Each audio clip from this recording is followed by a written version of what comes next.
Bonsoir, bonsoir, bonjour, c'est Congo News 24. Bande Konanga, comme toujours, avant de commencer notre émission, nous disons merci à Dieu, nous disons merci à nos chers abonnés qui nous suivent partout dans le monde et en RDC. Bande Konangai, comme d'habitude, soyez les bienvenus. À la une, on va commencer cette émission, Bandeko, avec coalition FARDC, armée ougandaise.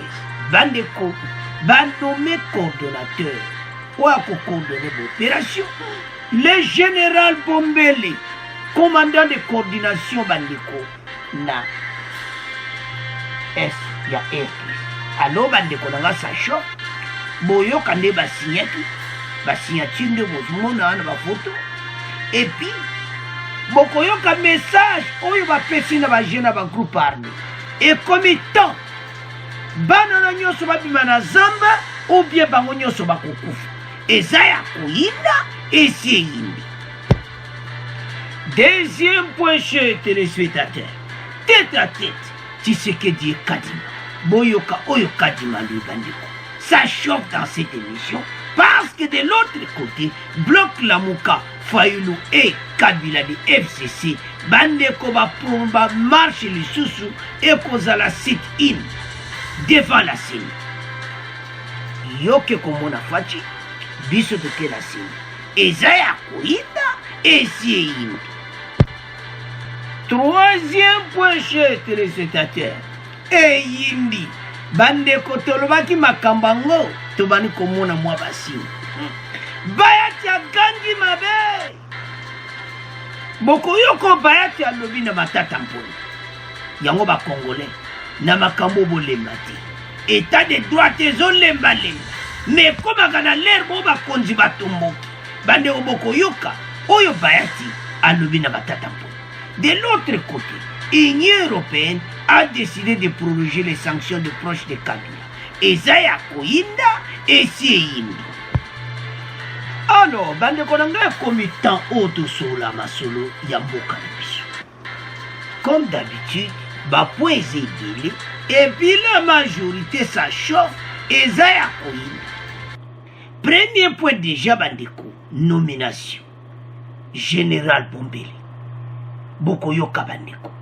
Et puis, Bokoyeba lelo, nana za mokonzi numéro 1 ya ADF. Tutselibino, ye wana bandeko. Alors, ma solo bandeko ta boyoka ndeko développer, boko comprendre que makambo eza sur. La situation est sérieuse à l'est. Alors, armée ougandaise, ba ina décision ko sakana ngoti. Et puis FARDC va comprendre ma solo. Nomination salami. Ndebo zomona yewana général Bombele commandant de coordination FARDC IPDF. Le général-major Camille Bombele Lola, ce qui boye biété, le lobo découvrir yé en détail. Il est le commandant en charge de la coordination des opérations conjointes des armées congolaises et ougandaises contre les ADF au Nord Kivu et à Nitu. Il va nommer le commandant. Il va diriger ma solo tout. À travailler ensemble avec le gouverneur militaire et puis na état-major à Kinshasa coordonné. Il va coordination nyonso. Azo dirigé ba Ougandais, armée ougandaise, na armée na biso. Et puis ba expliquant clairement que taba sololi pour raison de souveraineté et de se faire diriger ma solo. Côté on a tout sepeli ba benga ngo mise en garde. Ata tous liés ensemble, mais il faut na kiba. Parce que tous a dans le passé. Bande ko na si tous comprendre. Parce qu'il y a le passé. O ezalaka mabe eza lokola mutu mo asalo mabe bandakala aye to solola yo yebisi non ça va to avance mais sokoza mutu oza sage o yebi déjà o ya salaka yo oko vivre selon ndenge wana alors RDC bayebisi ba Ouganda pour raison de souveraineté biso batuko diriger coordination bokoyo kango bandiko. Il a été désigné par le chef de l'état-major général de FARDC pour diriger cette structure qui devrait être autonome des secteurs opérationnels Sokola 1 et Ituri. Son acte de nomination est rendu public ce vendredi 10 décembre. Yé, l'opération sur Sokola 1, Sokola de base, ça n'a pas. Mais il y a un dirigeant où il y a un sangsa, FARDC n'a pas Ouganda. Il a l'expérience à travailler avec des coups, n'a pas Mobutu et tout ça. Avançons. Le général Camille Bombele Lola est un ancien des centres d'entraînement des troupes à reporter sous le régime de Mobutu. Yazalaki Bandeko, ancien du centre d'entraînement. Il y a troupes, il y a l'aéroport aéroporté sous le régime Mobutu. Donc, ça doit comprendre, aïe ma solo nyonso. Aïe ba frappe nyonso nene koleka, pays à coordonner au kitoko. Avant sa nomination comme commandant en charge de la coordination des opérations conjointes des armées congolaises et ougandaises contre les ADF, il était le commandant second du service d'éducation civique, patriotique et action sociale de FARDC. Yazaki na Kinshasa, Azaïna poste naye, Azao dirige Bandeko, service d'éducation ya FARDC. Donc, Aïb Moussa, ya bozomo na telemi na likolo, na katikati, Bandeko. Nde bazo filme ye, aza koloba, nde na osala musala naye. Fonction qu'il assumait depuis juillet 2020 en tant que commandant à secteur éducation et à FARDC na Kinshasa, à Banakiango depuis juillet 2020. Donc les Fatika a continué à pouvoir. Le général Bombele a également dirigé par le passé la 14e région militaire de la ville-province de Kinshasa, après un passage à la gare républicaine comme commandant adjoint chargé des opérations et renseignements dans l'ère Kabila. Selon les sources militaires, il devrait installer son quartier général à Komanda, une localité située entre le Nord Kivu et l'Ituri et qui est actuellement la cible des attaques des ADF. Yazawana entre Ituri, Nabeni, place wana, oyo ba attaque zo salama na Komanda. Et pas wapi, ADF azo menacé na ndenga muketi. Bandeko, ba nouvelle oyo eza ba nouvelle mo pona mboka eza kitoko. Ya to esa ba congolais to meka kozonga simati. To continue ko soutenir FARDC. To soutenir opération yo. To blobaki ne bandeli. Soki mutu wana sala yo mabe. Bomona komi bien na yo yo zala maeli. Yango FARDC bazo diriger ma solo bango moko. Avançons. Selon des sources militaires, il devrait installer son quartier général sur le Kamanda. C'est là que le général Bombele devrait coordonner avec l'armée ougandaise les opérations conjointes FARDC et PDF contre les ADF dans les territoires de Beni, Irumu, Mambasa, considérés par des sources sécuritaires comme le périmètre où ces rebelles sont les plus actifs. Donc, côté Pendo Bango Bomaka, côté Peba Koutia quartier général, place Bozomona Yakovanda, place ba arme Kovanda, place ba avion Anozomona Yalikolo et Kovanda. Bandiko, Makamu Oyo comme réalité. Mais avant de continuer mission, Toyoka, Nande Siantire Salami, et puis Boyoka, Ndenge Nini Bayebi Siba armé, Bandeko ba groupe armé loko. Que ceux qui vont bimiter, beaucoup kufa. député ayebisi bango ke tozosupporte makambo oyo mais tozosenga bino bobima parce que ntango tokolance baopération oyo ekozala somo seti bagroupe armé nyonso baza entre Beni e Ituri e Uganda bagroupe armé nyonso wana na ADF ye moko donc tout le monde bokozwa biloko na bino bayebisi bango clairement bokoyoka na message tozotia eza somo bandeko na nga na émission alors sans plus tarder toyoka ndenge yindi ndenge makambo eza koavancer na ndenge nini bakotinda biloko bon tokontinue mission na biso.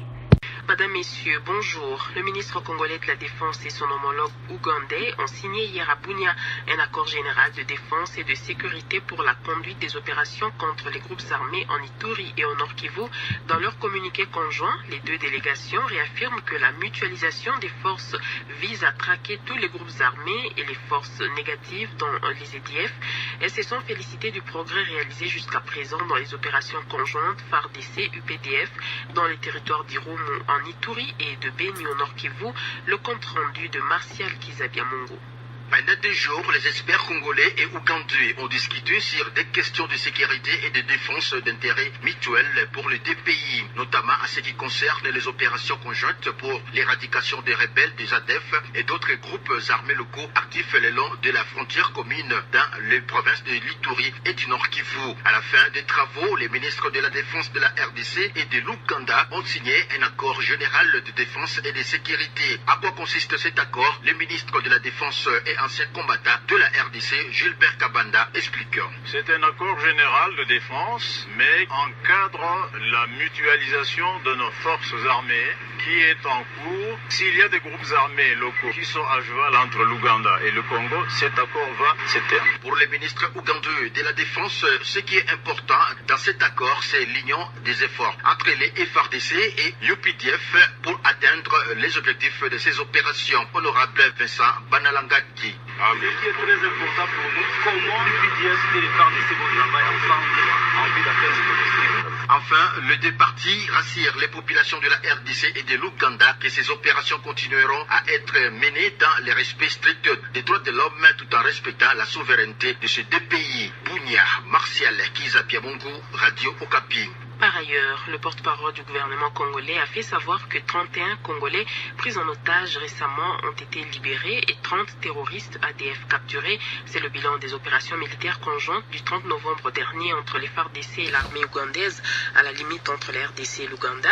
Patrick Mouyaya, qui s'est référé ainsi à un communiqué de presse signé par les autorités militaires congolaises et ougandaises, l'a fait savoir hier à Kinshasa dans une conférence de presse animée avec sa collègue des arts et culture Catherine Katou.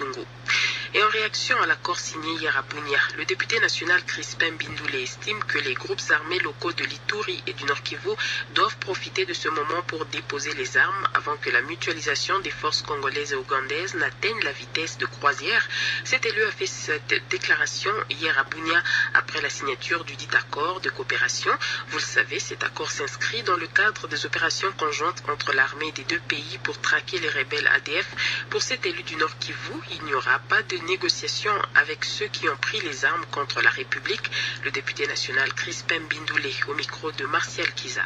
Moi, en tant que député, je soutiens cette mutualisation. Pourquoi? Parce que je posais la question aux électeurs et j'ai été à Boutem, à Beni. La population soutient la mutualisation. Quand nous sommes arrivés ici à Bunia, en Ituri, nous nous sommes rencontrés avec la société civile, avec les communautés, avec les structures de la jeunesse, et je me suis rendu compte que tous réclamaient que cette mutualisation puisse débuter avec les actions ici en Ituri. Aux groupes armés locaux, à la Codeco, Chinyakilima, Mai Mai, Zaï, c'est le moment de déposer les armes parce que cette mutualisation ne va pas négocier avec quelqu'un dès qu'elle lance les opérations. Dans l'Ituri, il n'y aura plus de négociations. C'est le moment, si vous voulez quitter la brousse, c'est le moment de quitter. S'il continue à résister, il faut rencontrer cette mutualisation. Alors, bande koranga, nous avons suivi. Tolandi biso nyonso. Ndenge nini makambo ezosalama. Commençons d'abord la opération conjointe.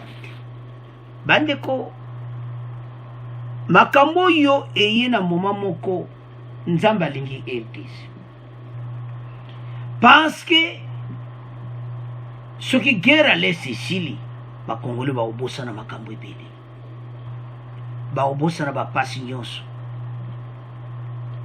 parce que basouffrir plusieurs années mais nzambe asimi motema faci ke azala déterminé azonga nsima te mpo na guerre oyo epuis nde tozomona dia lumière moko boye parce que opération kaka pamba ekweyaki le 30 ntango babwaki biloko akosakana te boyoki wana peu près 30 capture oyo bacapture bandeko baotage oyo bangongo bakangaki batiki baotage epuis bakangi ba ADF.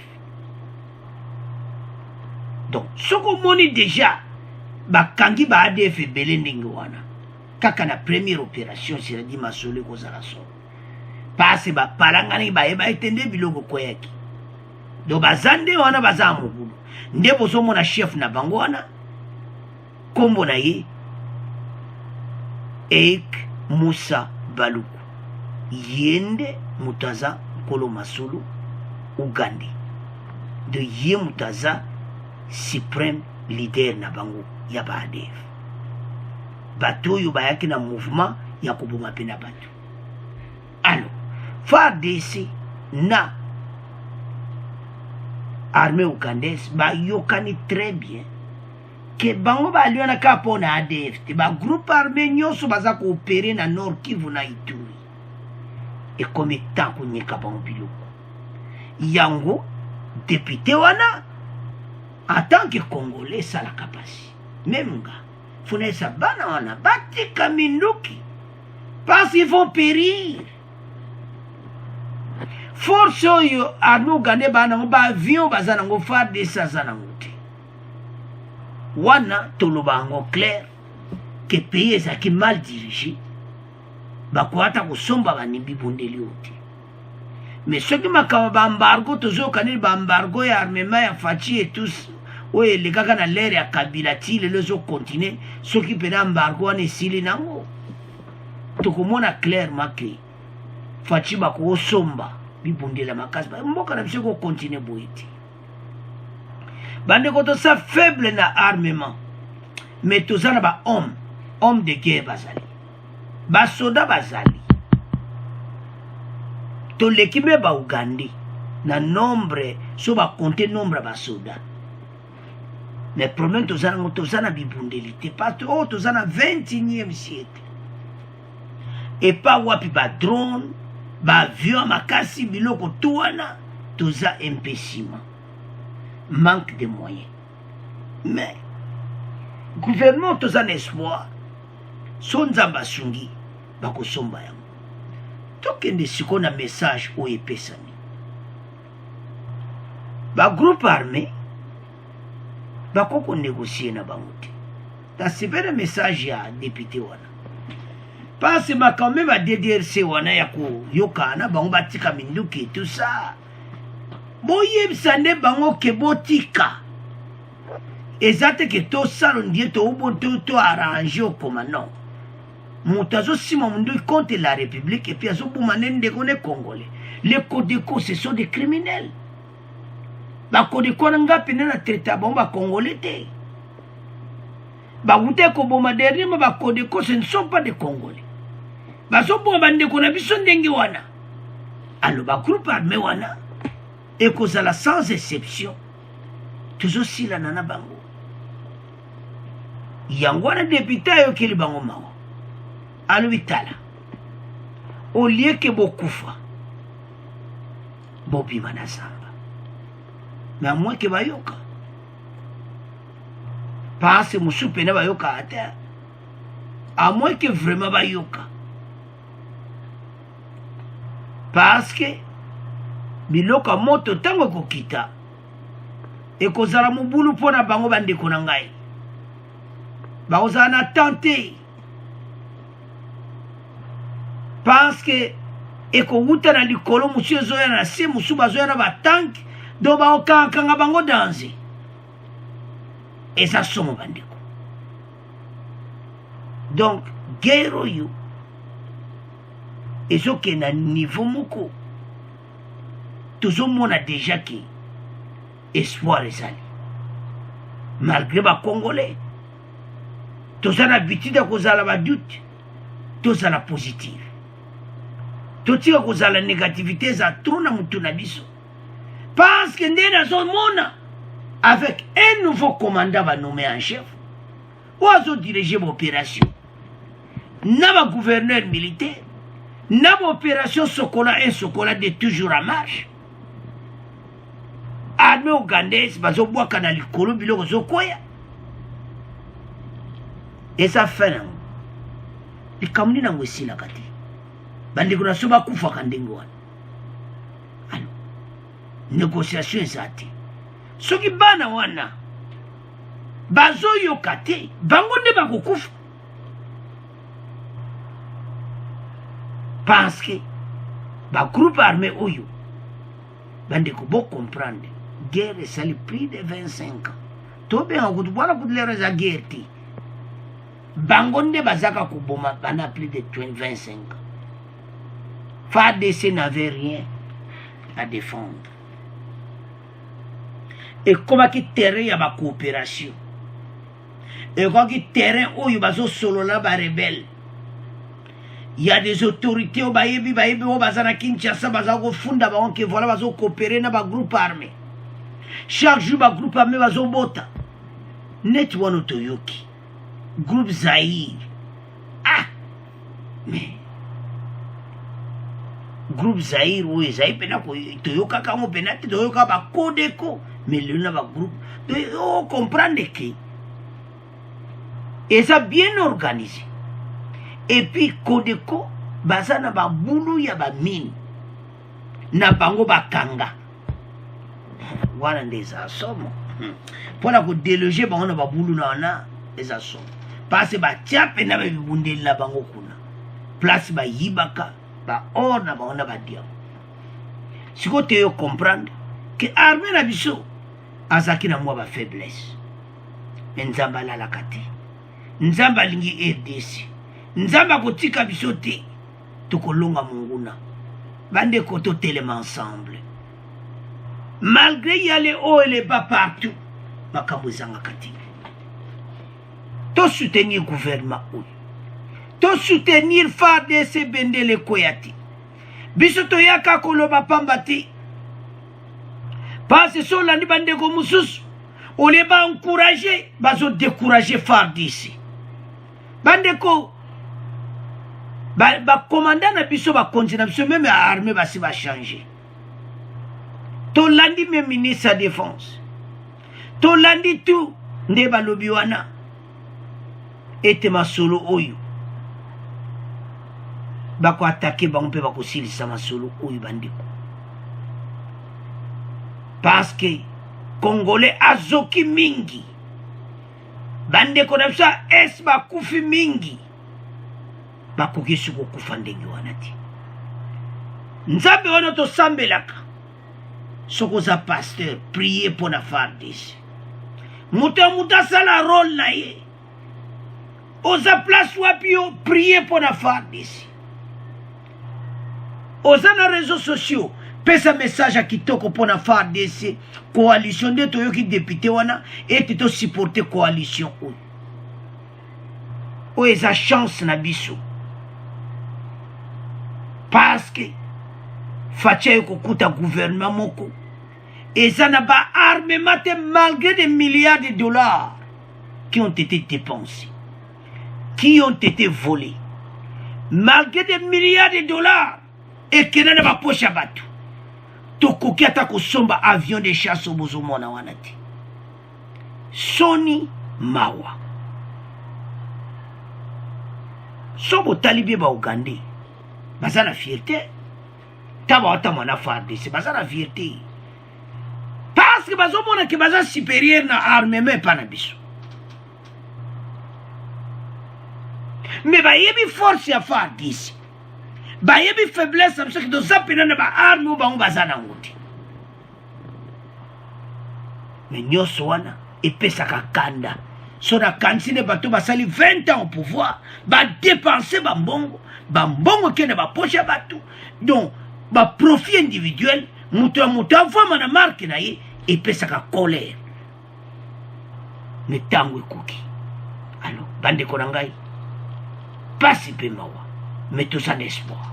Botala kaka chef na bango wana atu responsabilité oyo bandeko ya opération na nord est ya Benita na 2015 chef ya ADF ye wana Moussa Baluku na 2015 bapesi poste wana aya koboma bakongole me ayebaka ntango nekala te na mikolo koya tokotiela bino liste na bango tu tozala liste na bango nyonso mpo bayeba oyo tozobunda na bango. Alors bandeko na nga c'est à ce point totiki premier point tokomoke na deuxième point.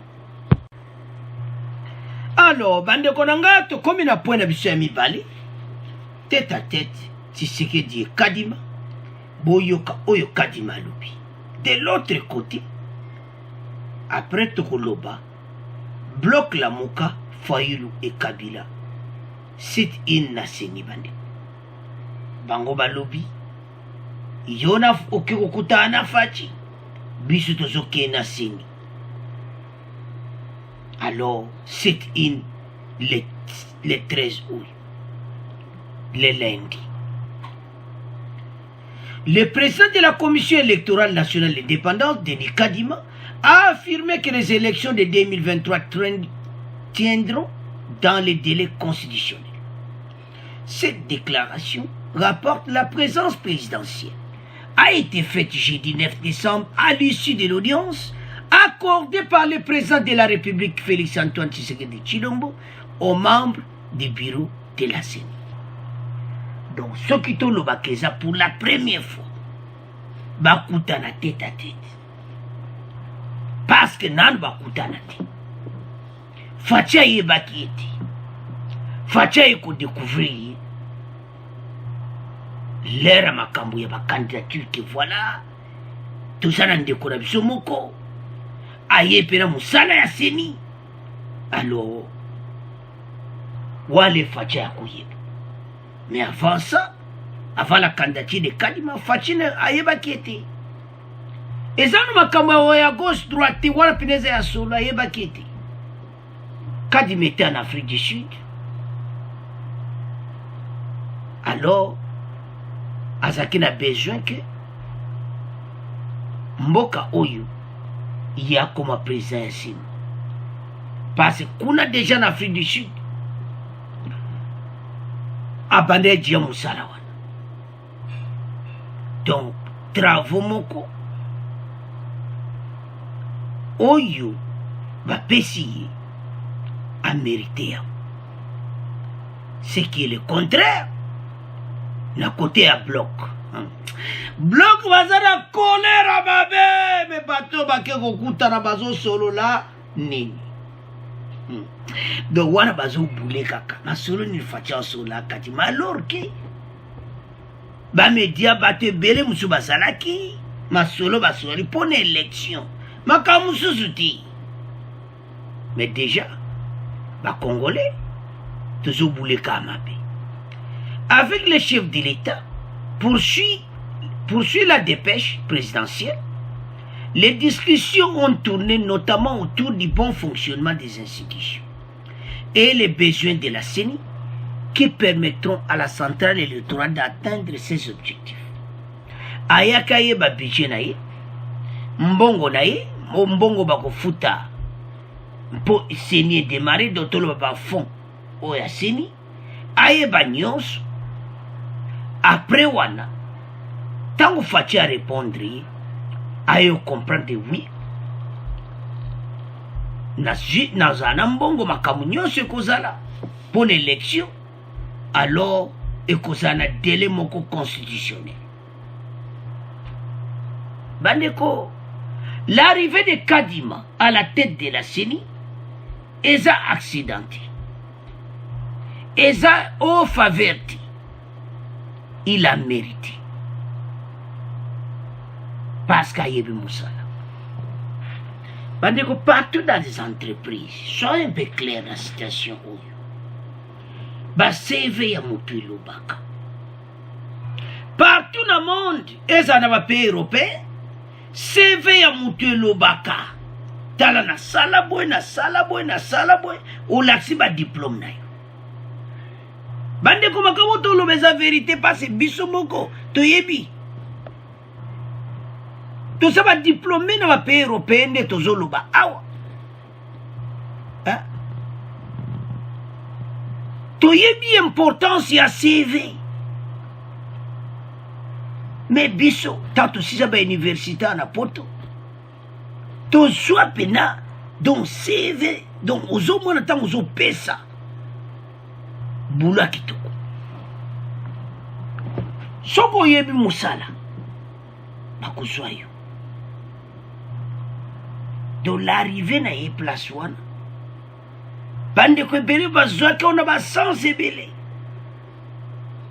Mais quand même étape on essaie les tokozo nga sosimati. A to lo parce qu'on a peuple makambo oizo ya. Makambo kitoko. Le chef de l'État a été très réceptif. Il tient à ce que nous puissions faire notre travail en toute indépendance et professionnalisme, car le pays doit retrouver sa place dans le concert des nations par les élections, a dit Denis Kadima. Alobi et committant au you, il y a l'accent Moussala. Nous puissions faire notre travail en toute indépendance et professionnalisme. Henri Fatia qui est très réceptif. Comme d'habitude, Fatia côté bande kotala. Il y a les hauts et les bas. Photos à la claire. Fatia ça bien. Et ça moi passe bozoba. Ça vraiment bien. Ça mon thème pour papa. Aïe qu'on supporter ma vie. Aïe qu'on supporter ma critique. Aïe qu'on supporter humiliation. C'est ça. Ce qui m'a camboano qu'on réussir dans mon avis, au qu'on réussir. Batu bazoloba. Les critiques y a ça quoi avance. Malgré tout ça la claire, bade ma camouche zo salama, bere rezali. Mais il faut être présent à biso. Tout le monde est retoloba. Fati place sur sa mabi. Ne ma kamo le la justice. Non, faut pas que la justice wana. Justice est content pour la boété. C'est ça. Wana to ko avancer mboka biso. Alors, bande konanga sikoto leka. Na bloc Fayulu et Kabila. FCC sit-in na seni. Bako basi bayoka Kadima za na présidence. Voilà va causer. Allô, il est allé à la présidence. Oui, mais bato ba mystique a quelque sola la président. Ba quelque sola ma soloni. Élection yobanga ba bebi sango. Allez. Fayulu Shadari ba téléphone bandi. Ba lettre minene. Et pas y a jeté Bilao. Wow. Conformément à l'article 26 de la Constitution, Isaiah Kouinda et Yindi, nous informons par la présence de l'organisation, par nos partis politiques respectifs et si nouvelle là ainsi que d'autres organisations, parce que Bangalingo Tanga, FCCT, Baluakaka ainsi que d'autres organisations, Wana. FCC de Kabila. Sociopolitique acquise au changement d'un sit-in devant le siège national de la CENI en date du lundi 13 décembre afin de réclamer la dépolitisation de la CENI. Je m'excuse. Peut-on lire dans un document signé par le secrétaire de l'ESIT Devos Kitoko et le secrétaire du Nouvel Élan, Blanchard Mou. Balobi que le 13 Toko Zalawana ba parti politique na biso na d'autres organisations moi batanga FCC ça toujours parce que baza na réserve côté wana mais et ça déjà vous ensemble beaucoup d'occasions au moins que côté Fayulu bakwa otanga FCC penati na PPD mais côté PPD batanga ka Fayulu facilement vous comprenez bango bazo mona kotanga bango peuple mais tout tika kokosa peuple boyebisa peuple vérité que tous autres travailler ensemble pour te combattre Félix Tshisekedi et ça makamba kobombati c'est comme ça de toute façon batu basali union force moko boy parce que bamoni union sacrée ça alors il fallait union moins ça la muka FCC pour y saper effectivement bango pe ba comme la force ozomona mais côté na bango ta ba sala ba lettre na bango lingo commenter que directement FCC et d'autres organisations banani alors bandeko botala oyo bato basalaka bazo koma lettre pa ya ngobila bango siko baza ko yebisa ngobila ke tozo sala marche mais bazo senga permission est-ce que c'est normal? Ça ce n'est pas une permission. Bango bake ko tika lettre na bango memo na bango que voilà biso to sala marche jour.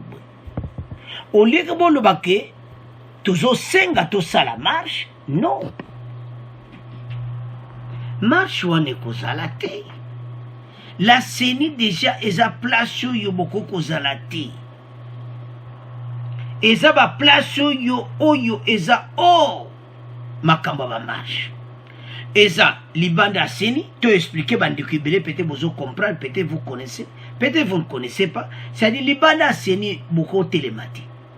Libanda parle du peuple beaucoup télématique. Et puis tronçon, matete aéroport beaucoup télématique. Et de l'autre côté, Covid des Oyati. Balinga basala que batu confinement ezala. Peut-être ou pas, ba mesure mo bazwa, ba mesure asika, même ezala confinement te. Pour bas bande ko maladie déjà en Europe côté en Allemagne ezo boma na ndenga mukiti. Alors, maladie eye il faut leur mo ba continuer so mboka botala pe côté wana. Yango lo toloba toujours na biso. En tout cas, ezala ka pato ba précaution ti. Mais nous avons la grâce. Dans nos pays africains, nous avons la grâce. Yanzambi. Parce que les malades ne bêta dans les pays européens, sont bêtis dans les pays na biso aussi. Mais nous avons sunga biso. Makambo ye pa na biso ti. Wana zaka prière na biso chaque fois. Parce que son tali. Hygiène makambo ebele na bamboka Afrique. Malade eke d'Afrique ti. Ndeke zo zo moko ezalaka ndenge wana. Et ya makasi te nzambe na bomoi parce que et pas na biso tozana problème sérieux ba autorité belé net opposition beaucoup lo pe makamba covid bo lo bata parce que so makamba covid ko gêner ba marche mais peuple à cause de en danger vous avez exposé bato na nzela et ça malamuti contamination ko sala alors bande ko ngai point oyo o balubaki hindi déjà. C'est-à-dire, bango basangani, mais d'une part, bande ko belé ya ezala bango bato côté ya Echide, ya nouvelle, bazo mona que c'est erreur. Ndenge basangani na Kabila. Et diminuer Fayulu Makashi. Il fallait pas continuer ka bango à part. Mais ndé bako sala bloc wana et surtout, ba comme un problème. Catholique et pesi ba mu Congo. Nous sommes à l'église. Batika la kate sanga. Catholique et le biso to za parti politique te. To ko sanga ni suna binote na makambo oyo. Ezaya koinda et si yindi donde to le monde va komi l'église catholique. Ba komite. Mais les bosso ba za commander l'église catholique. Alors, bango ba boy makambo ko kota na makambo oyo. bango basengi bakopere na kadima nayebi ke bandeko esili bosepela makambo nazoloba te. L'église catholique basepeli batravaille na kadima pour l'intérêt ya mboka, élection crédible et transparente. Toyebi ke bango basi bandimi kadima eza makambo okende gauche droite accepter kadima comme président de la CENI bandimi expertise na ye mais lo basengi ke bazala wana ensemble à travailler pour une élection transparente. Message on a bloc Fayulu et Kabila bako sepela nangote bloc Lamuka FCC baza contre makambo na lobi mais ça des vérités. Donc bino botika la katesanga normalement il fallait zalaka kaboui parce que bango baza parti politique te baza na droit organiser ba marche te. Alors bande konangai sikoyo bloc oyo en avant toyebi ndene koleka devant la CENI. C'est à ce point tokomo tika ngo na bino tokomo ke na troisième. Alors bande konanga tokomi na troisième point na biso ndenge tolobaki na sommaire bayati en colère contre Matata Mponyo boyoka oyo alobi bandeko eyindi na ndenge ya mokiti donc eza somo alobeli Matata bandeko tambo koyoka bokoloba makambo échangé ba congolais message état de droit yokani bandeko eza somo awa. Le président du Sénat Modeste Bayati invite le sénateur Matata Mponyo à amener au bureau de la Chambre haute les documents non liés dans le dossier de la zarénisation pour recouvrer ses immunités. Cherchez à vous défendre parce que vous dites que vous êtes innocent, a déclaré jeudi 9 décembre le speaker du Sénat. Alobina je m'excuse, alobina Matata Mponyo ke ozo yaka koganga wana Sénat Sénat eza juridiction ti biso na dossier bukanga lonzo to lobaki oyo tokwa koloba dossier zanisation balobi ke yo bendi 110 millions de dollars bandeko bokoyoka parce que ça chauffe dans cette émission. Il répondait aux allégations du sénateur Matata Mponyo qui estime que le bureau du Sénat serait en complicité avec la justice pour lui priver de reprendre ses immunités. Ataki clair et panaye. Alobeli boya makamto lo bandeko. Boyi makambo utoleka ya kamere ako. Makambo ba Congolais ba lobaki. Is botambo yoka façon bayati azoloba.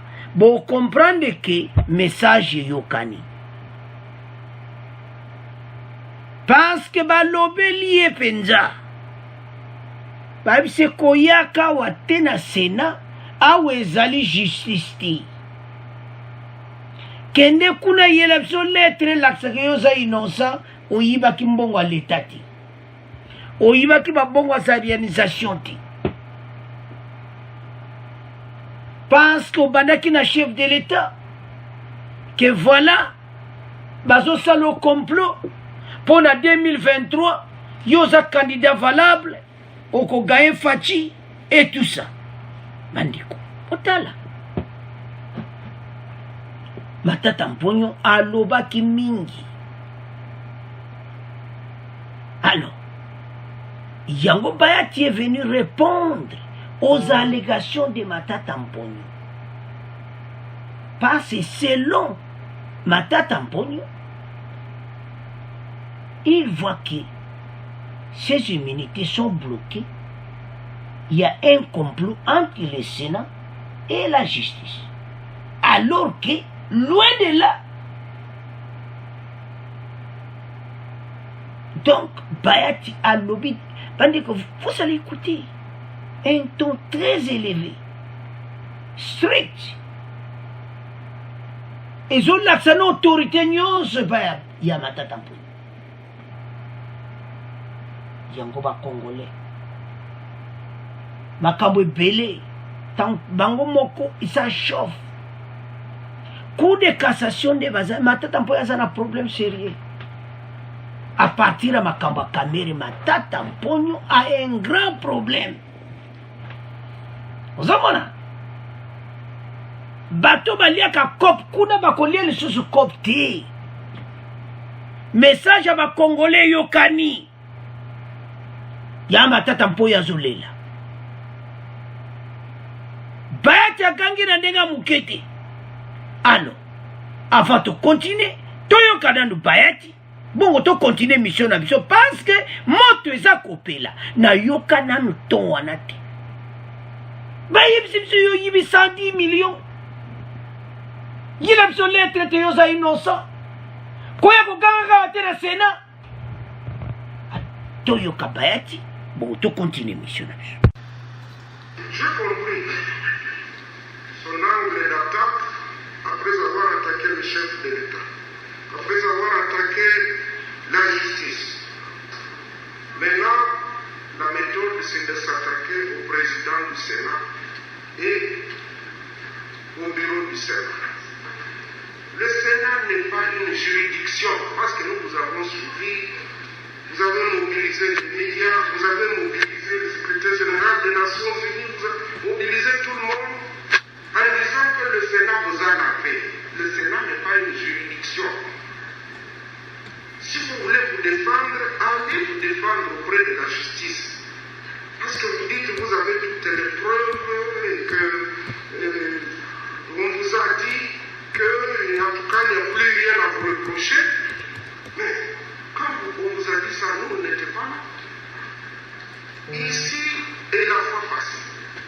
C'est dans un français clair, limpide et simple que j'ai dit qu'il y a deux affaires. L'affaire Okangalonzo, pour laquelle vous êtes allé à la cour. Nous, ça ne nous préoccupe pas, parce qu'on avait déjà tranché sur ce dossier.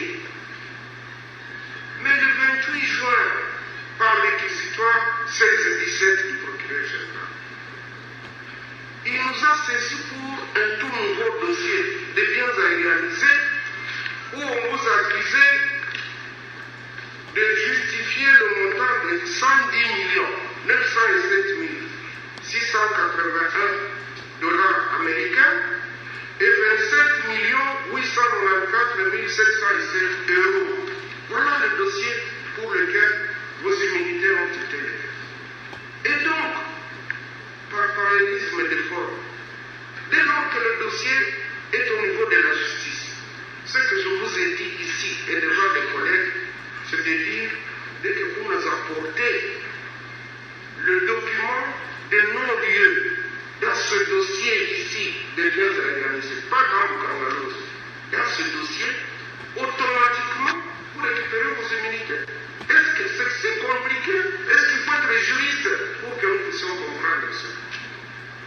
Amenez-nous, puisque le procureur là, je vous a dit non, en tout cas il n'y a rien, nous avons retrouvé les preuves. Mais qu'il le fasse par écrit, qu'il vous délivre un document. Donc je pense, chers collègues, cherchez à vous défendre, parce que vous dites que vous êtes innocent. On n'est jamais allé au fond de votre dossier. Jusque-là, on est dans les procédures. Si vous voulez être lavé, allez au fond du dossier, vous prouvez votre innocence, et comme ça, vous nous laissez tranquille. Alors, bande kotolandi, oyo kaka ton moko ya président ya Sénat. Oyo nyoso wana bayoki yango. Bandeko, tango topesaka ba message, tango botombo kaka message kendaka. Bato mpe bakoma kobule mpe na ndenge bamumu bakongole batomboki awa. Parce que état de droit comme un problème. Alors Matata a un problème sérieux. Message est clair. Bandeko, Bayati en colère contre Matata Mponyo. Amenez-nous les documents puisque vous dites que la justice, qu'il n'y a rien dans votre dossier, qu'elle le fasse par écrit. Je pense que vous devez chercher à vous défendre. Si vous voulez être lavé, prouvez votre innocence comme ça. Vous nous tranquille à poursuivre Modeste Bayati.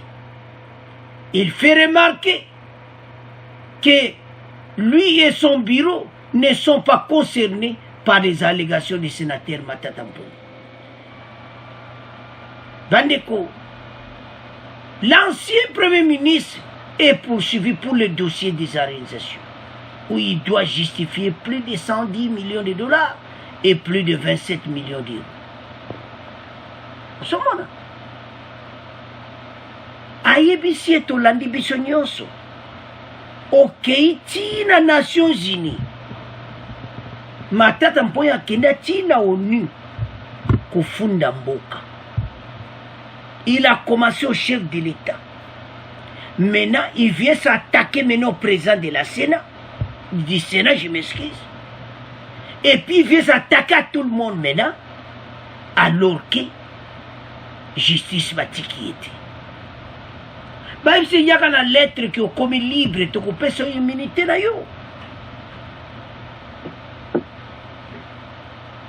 Ce qui te doit comprendre, message que je passe niveau justice, va comprendre que tu es vivant. Comme Matata Mponyo ko sympathie. Tout ça. Matata Mponyo finira à aller à Makala. Wana bakoko zong c'est de droit na rai. Ya kufuta ba prix nyonso bato bakimi. Parce que y a ça va monter belé, coller kaba kamere, coller kaba toara tout. Y a 300 millions bukanga lonzo. 110 millions de dollars et 27 millions d'euros. Mbongo ya bato za réalisation. Bayati ya luiso oza libre, il y a ce papier. Aima kambuka lonzo, biso kuna tozati. Sikoyo, botala. Parce que mikolo yo, tozolobe la justice.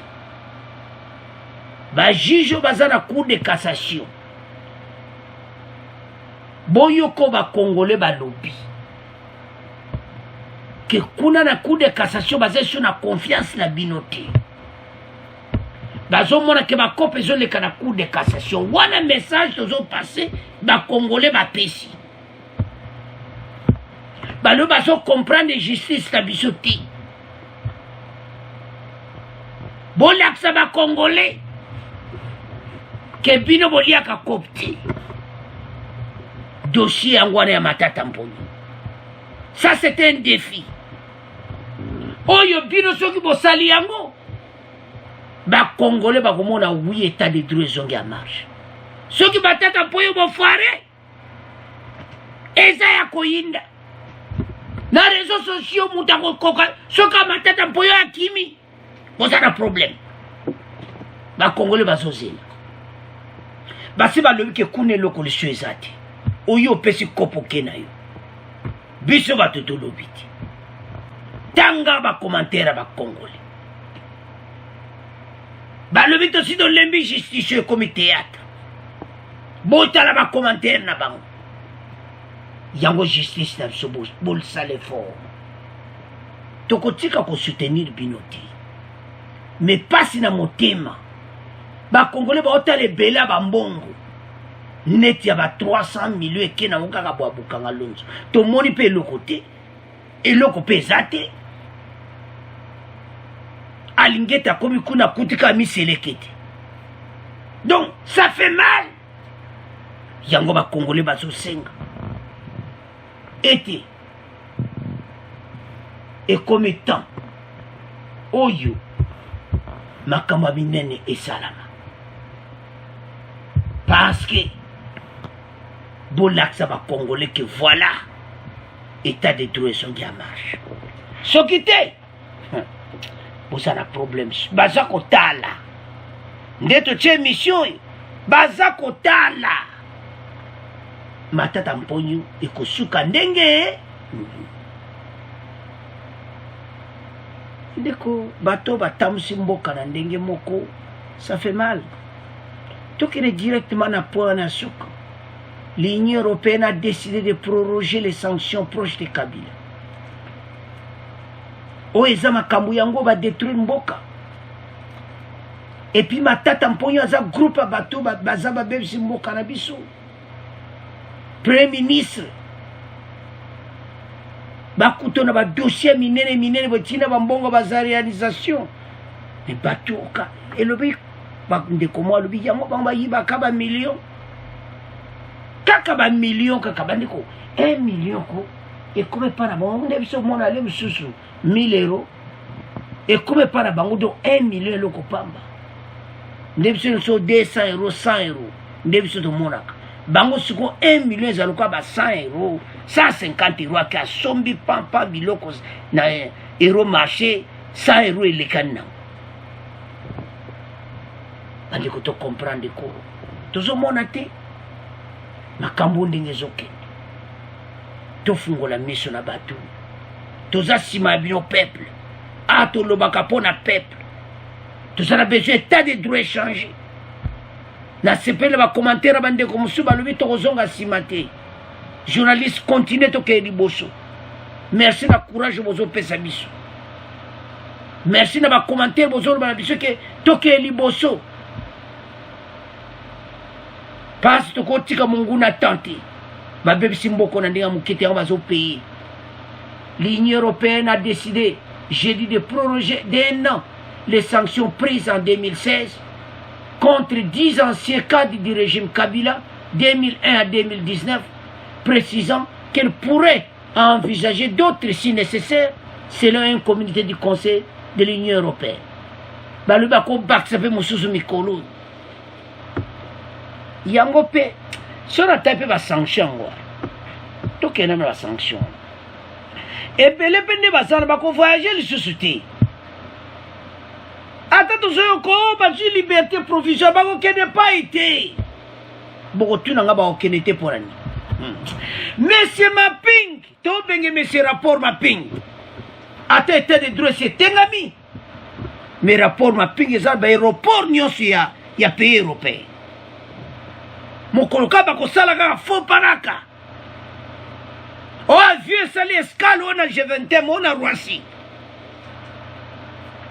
mese Maping akobimaka nga nazawa nazala koluka banda kala bayambi yo soki okiti na Allemagne otikali na Allemagne okiti na Hollande otikali na Hollande okiti na New York otikali Canada otikali rapport Maping eza na aéroport nyonso eza système de jeu baza na besoin baomonaka epa na biso bayama kaka toloba te biso moko tozwi rapport Maping eza na tiroir Denis Mukwege aza na raison bafungola rapport Maping on arrête tous ces gens mais tala soko bapays européen bazoyamba bango na baéroport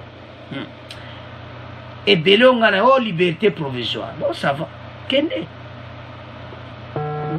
base belo no mona tina moko te kutu base bele bon bakoma makami kolo pe makami système c'est changé soko kimika pays africain bazala balar na bango bako vendre ceux qui voient piso na Afrique de l'Ouest ceux qui voient bakena bango pour Europe eza lisusu ya bango te ya auto esa ba européen ko de sanction na bo l'exemption le baroya na bango lisusu bo baza na kati ya rapport Maping bakoyati mais bo baza na kati ya rapport te bakokima mais comme ape na l'air mo botangi na se wana précisant qu'elle pourrait envisager d'autres si nécessaire selon un communiqué du Conseil de l'Union européenne. Erobo ede ata biso te mikolo kabolo mutu to ayibi mbongo na EDC aza criminel okanga na Europe bo ede biso po ba congolais bazomona que justice biso bazotika bato so bo yibaki mbongo ka kitika na aéroport bokangi wa mbongo yibaki na EDC bon watu lubikaozaka entre parenthèse po ezaka na marque wana mais bango nde bazokufa nde rapport ya ONU ntango kaka ozoya bakoyamba yo bakangi yo. Alors bandeko na nga eza mawa. Merci na nde bolandi émission. C'est à ce point que je clôturer. Bon abonner massivement, bon partager bandeko, bon joindre les chaînes pour te continuer. Mboka na biso to avancer na makambo nyonso. Merci na ba commentaire au pesaka. Au revoir, à la prochaine.